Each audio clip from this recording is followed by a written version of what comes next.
Mm, it looks like it's going to thunder out there, actually. It's looking quite, what's the word? Agitated, that sky. That's a good word. Um, Fabulous. Here we are, Wednesdays. That's me doing a celebratory, hey, it's Wednesday. I don't know why I did that. It just happened. Um, so we've started looking at NLP, and in truth, a lot of the language stuff that we've covered is found in NLP as well, because one of the main and original building blocks that NLP was developed upon was a study of the work of Milton Erickson, who is probably one of the greatest, if not the greatest, hypnotherapist um, to come out of America. So in NLP, we've looked at the precepts, the beliefs behind, not necessarily truths, just beliefs, and we've looked at symbolism and da, da, da. Can't, my brain's gone, it's because it's getting warm and close, my brain stops working. We looked at symbolism and the representational systems, that's it. And so what you find in NLP are patterns. They call them patterns, and there are many, many, many patterns. And a pattern is basically, it's a little bit like a recipe in a book. It's the step-by-step guide to doing those things that will get the result you want, either for yourself or for the person you're working with. One of the most common things that people struggle with is how they feel about themselves, self-acceptance. And so, firstly, the PDF I've shared is a script. It's basically a hypnosis script. I don't like scripts. They're useful. And what I'm going to invite you to do with this one is read it aloud once a day for a week. Notice the difference that you feel in yourself. Make a note of how you're feeling at the beginning of the time you read it, and then at the end of the time, and then at the end of that week. But also to look back through it for some of the methods, techniques, and uses of words that we've explored already, because then you can use it as a resource to help you see how these things are applied. The best way really to learn a pattern is to experience a pattern. And so what I'm going to do today is, rather than talk lots about the autobiography pattern, which is the pattern that we're going to do, I'm just going to take you through it, which makes it a great session, because all you have to do is follow what I'm saying and relax and feel good whilst um, I'm reading and taking you through the script. The reason I don't like scripts is we're all different. We're all different. I have a bar of dark chocolate because nobody else in the house likes dark chocolate. And so it's like, woohoo, go me. Um, and that's why scripts don't work all the time, because one person likes dark chocolate, another likes milk chocolate, another person likes white chocolate. We all like different things. And it's the same when it comes to hypnosis and trance work. If you use the same script on 10 people, you'll get maybe a 40–50% chance success rate. Whereas if you listen to the individual, go take note of how they're perceiving, how their main frames of reference, whether they're visual, audio, kinesthetic, like we looked at the other week, then you can work specifically with what they're presenting. And the best work you'll ever do is if you're listening to what the person is presenting, because one of the fundamental truths I've discovered about hypnosis, it's not like I discovered it, but I've realized along the way, is that the best results you'll ever get will come from listening to the person you're trying to help. Because within that conversation, they will tell you not only what's up with them, but they'll tell you what will make it right. And if you hear that, if you take the time to listen to that conversation, sometimes just be saying, okay, so that's the problem. What makes this work for you? What makes this better?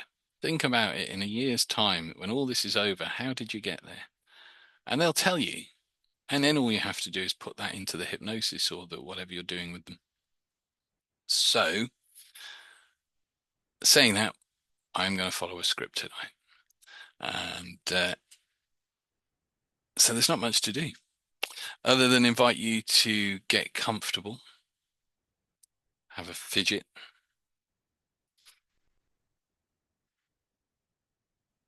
That's it.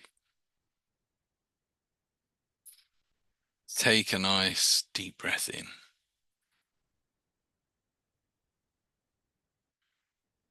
And let's begin by finding a nice warm position in which you can lie down or sit down comfortably, yet in a soothing way.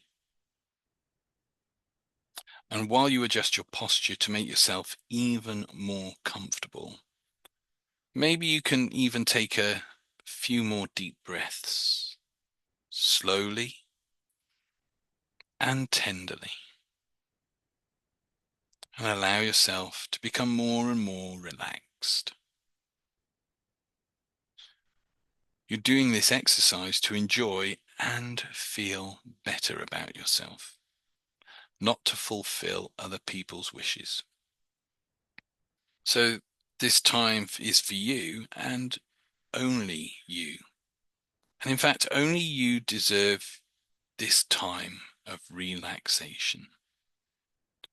And some people believe that in doing 12 minutes of neuro-linguistic programming, they're not allowed to move. But not you.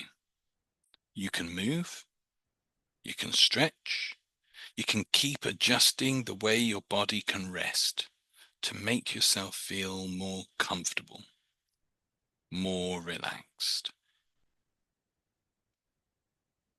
More thoughts that are coming your way are respectful of your wish to stay calm and relaxed.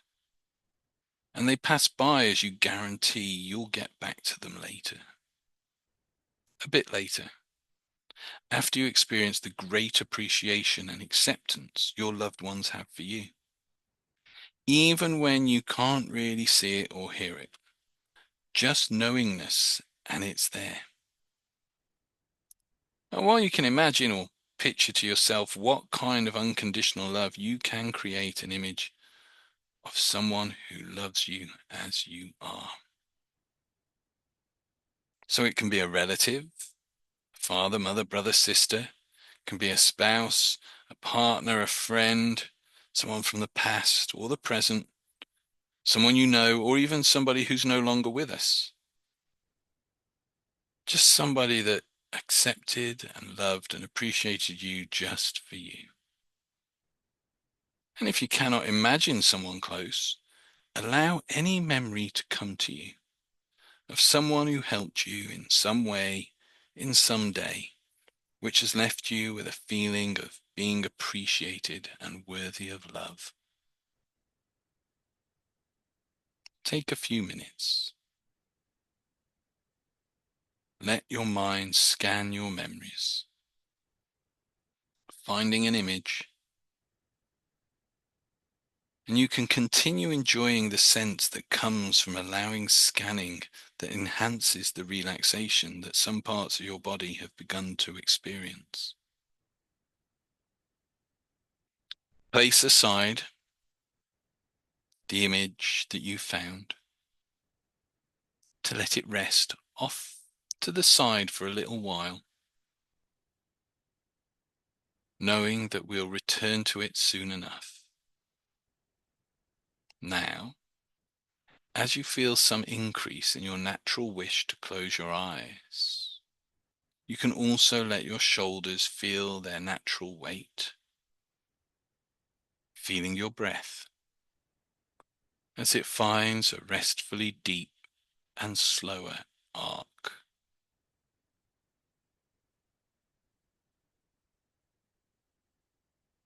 And as you experience a moment You can almost hear the serenity within your mind. And as you do, imagine a wide screen, like in the movies, a big white screen spread in front of you. And on that screen, you can see an image, a movie of you sitting at an old wooden desk, writing your autobiography, the story of your life.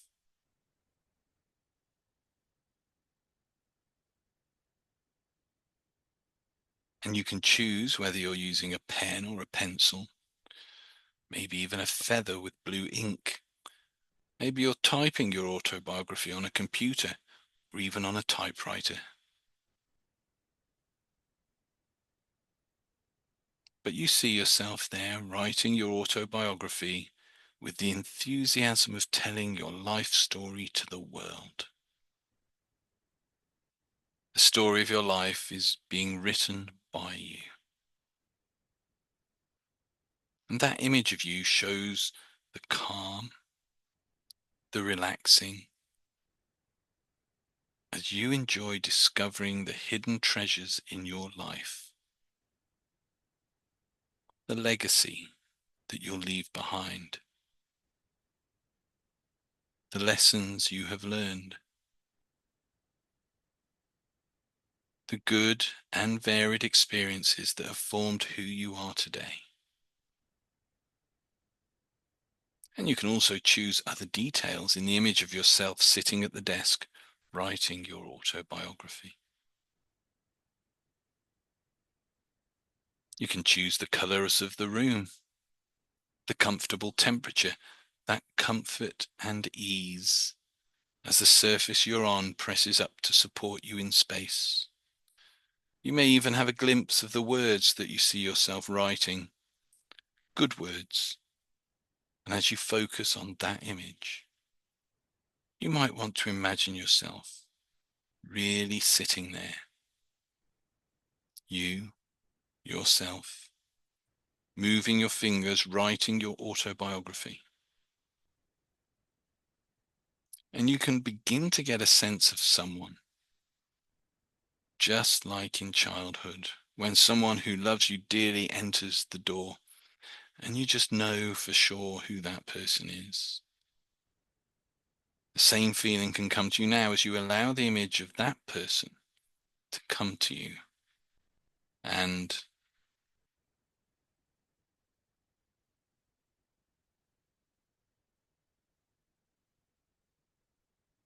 as you are writing your autobiography and you look at the other corner of the room, you notice someone standing there on the other side of the glass door. You get that feeling again that this is the person you thought about moments ago. The person who loves you dearly and who accepts you just as you are. And you can notice that person who loves you is looking at you sitting at that desk, writing your autobiography. And right then and there, you choose to include this person in your book of life. As you experience this inspiration, you can now describe this person and write about this person, about how wonderful and precious the unconditional love and affection are that you feel around that person, about how you cherish the time you had together, taking as much time as you need and want. You're allowed to remain in a deep, relaxed state of body and mind. And now,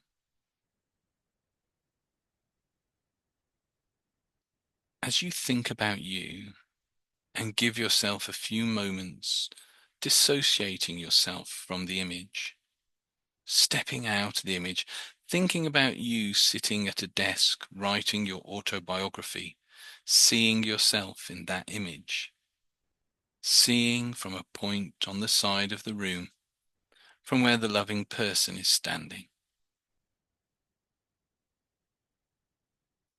Imagine, what would it be like standing there next to that person, looking from behind a glass window, looking to you writing there at the desk, as you standing on the outside with the person who loves you unconditionally, as both of you are looking at an image of you writing your autobiography, sitting there in the room.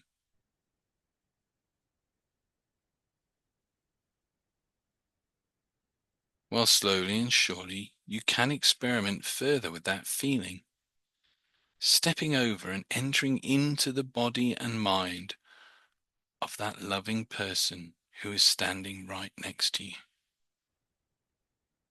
while you're both looking at the person inside who's writing their autobiography, you and your autobiography at a desk. In becoming that loving person, you can begin to discover the pleasant feeling of that love and the expanding sense of the world inside that room from their eyes, feeling a special appreciation, a certain respect, and that kind of unconditional love that person feels and offers you.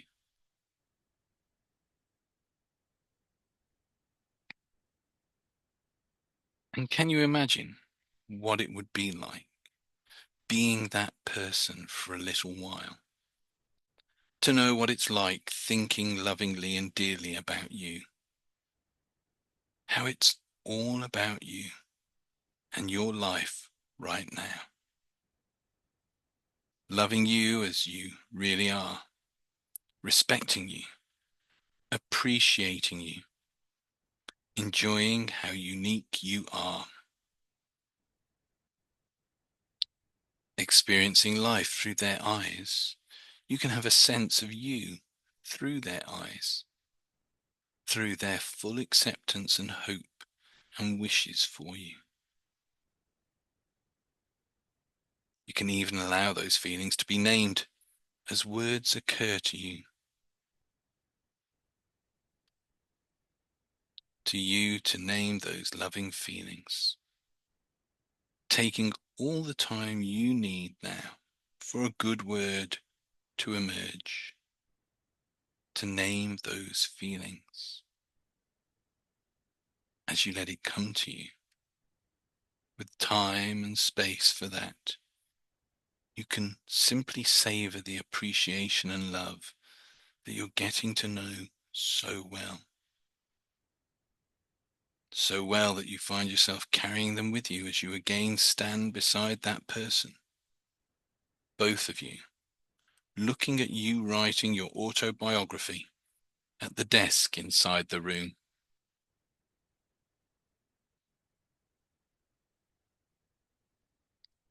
You begin to drift back through the glass window, back into your body, into you who is writing, able to write all about this experience, inspired to add to it, to your book of life, thinking about sharing this with the world, this complete love and appreciation, this joy you increasingly can take in your unique specialness, this joy of fully understanding yourself, appreciating yourself, actually loving yourself more and more in this new way. As you step back into yourself, into the you who is writing about your autobiography, you actually experience holding the pen or the pencil or typing and letting the writing flow through you with complete freedom and ease.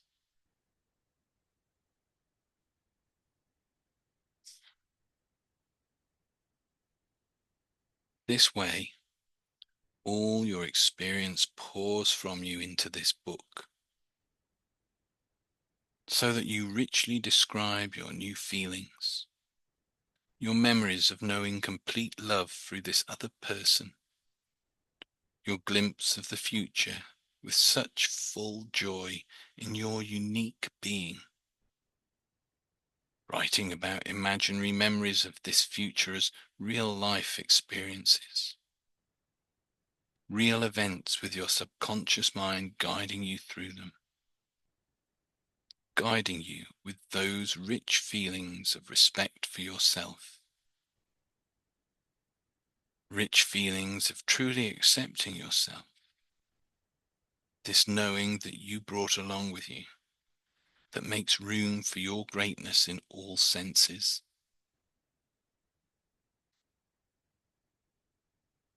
In these moments, a year's worth of writing has poured out, so that as you finish, you can enjoy softly, gently closing your eyes, while you're breathing deeply and deeper, slowly and slower, and with this satisfaction, sending a hint of a smile to your lips.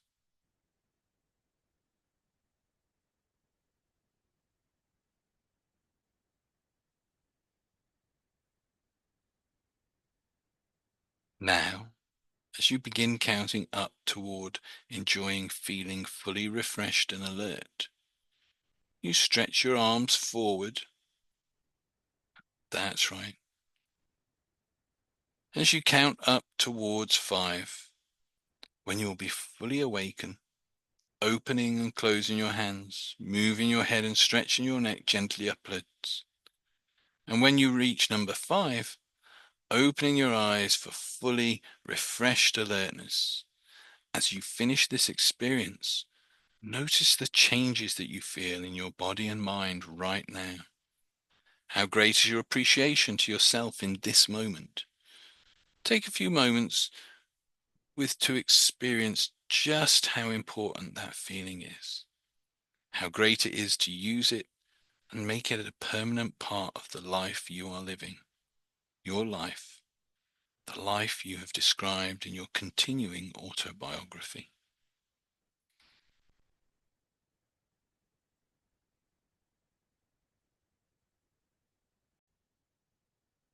So, those of you who are watching this as the recording, there's a big chunk of what's happened this evening that's been cut out. And that's because just don't underestimate the power in what we look at and what we're writing. Um, this will make somebody feel good. It will bring up emotions. It will bring up tears, good tears. Um, and be quite transformative for people in what may be only 10 to 15 minutes. But never underestimate that. So let's imagine you've taken somebody through the session, they've come out, and yeah, they're a bit emotional in a good place. First of all, get comfortable with silence. Learn to sit with someone and just let them be. If you think back to when we did our early hypnosis sessions, you might not like give them a pat on the shoulder or anything because you don't know anchor stuff. And at this point, you don't know quite where they're at. Just allow them to sit with it. You okay? You're good. Just sit with it. And then ask them when they're ready to start talking, not so much about the experience, but of the future impact that this experience will have for them. So we did this with Anne, and she was very much like, "Wow, I feel amazing. I feel this. I feel so good." Um, okay, so now you can look at yourself that way. How how does that impact on your future? What difference does that make for you going forward? And then when anything's presented, reaffirm the positive stuff. So if someone says, well, knowing that I can see myself this way, I can be more confident with things. So you can be more confident with things now, can you not? Yeah, we get them to think forward, but then tell them it's now. If you'll get that from the language stuff. When you're doing this also in your mind, and you can apply this also to just when you're chatting with someone through a problem, but make any notice of any kind of where areas where they're blocking themselves. You'll hear it. There'll be a but or a hesitancy or whatever. Just make a note because that's something you can address or chat about in the future. Also, any hidden agendas. Now, a hidden agenda is this. Somebody says they want to feel better about themselves, but there is some payoff for not feeling better about themselves. Now, that payoff might not actually be realistic. It might be based on something in the past, like negative reinforcement. So really, it doesn't make them better to not feel better about themselves, but there's this perceived agenda, this perceived payoff by in not feeling good, something that makes it better. You just need to make feeling better about themselves seem one, the easiest thing in the world to do. Two, make it something that they really, really want to do. Something they really, really want to do. Something that feels really good. And then in your next session, you may address those issues. If it's a next session, or if you're just meeting, if it's a friend you're helping out, you might go and have a coffee and chat and explore it. They don't even need to know you've made a mental note. You can just think of ways that you can approach that. Um, and the question I'm going to leave you with is it's really good at any kind of session or any kind of um, conversation where you've been using, whether it's the hypnotic language, NLP, or anything else. If you've helped move someone towards a change or planted the seeds of a change, to then install the anticipation of seeing small but meaningful differences in their appreciation, in this case of themselves and their attitude that other people have towards them, or just little improvements in whatever it is they've come to you. So the question I'm going to leave you with, I'm not going to test you on it, but do have a look at it, is how do you go about installing, not necessarily my favorite word, installing, planting seeds that open up the anticipation and maybe a bit of excitement about noticing and seeing those small little changes that will happen. So that's a bit of homework for you if you choose to do it. It will benefit how you communicate and everything if you do that. Also, I'm going to suggest going through the script and bullet pointing the main steps. Yeah, this is a script. Take it back to the recipe. Yeah. Step one, get them to relax. Step two, get them to think of somebody that loved them unconditionally. Step three, get them to picture themselves, and so on and so forth. And we'll break that down. I think we'll break that down next session, actually. Anyway, that's it for today's session. Much love, many blessings. Remember, print the script out, read it out aloud for yourself for 7 days, and follow it through as you're reading it, and you will notice differences. If you've got a friend who's feeling a bit low at the moment, not feeling good about themselves, say you've got just call it a meditation, something I'll take you through that will help. Don't say may help, say will help. Yeah. Don't sow seeds of impossibility, sow seeds of possibility. Anyway, much love, many blessings. See you all next week. Take care. Bye bye.